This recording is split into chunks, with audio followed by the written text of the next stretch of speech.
Sinong umaahon, tayo ba o sila?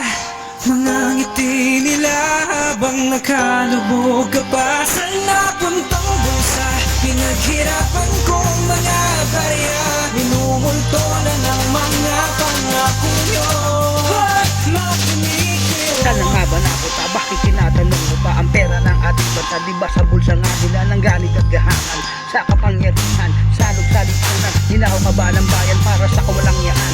Sinong nahihirapan? Tayong nasalinayan, napagod at pawis. Yan ang silbing pupunan para sa akin na bukas ng magkanto. Bakit ganyan buhaya sa ating lipunan? Pinuno nga sila, pinuno ng kasamaan. Ang pondo na para sa bayan, kinakamkam nila. Imbis na makatulong, servisyo ang dala. Pinas bumisika at huwag kang magpapatanga. Sanang isip at inulat ang mga mata. Sistema ng gobyerno, dapat hayang magbago. Mga demonyo, paalisin na yan sa pwesto. Taong Pilipinas, tumunod, tumakot.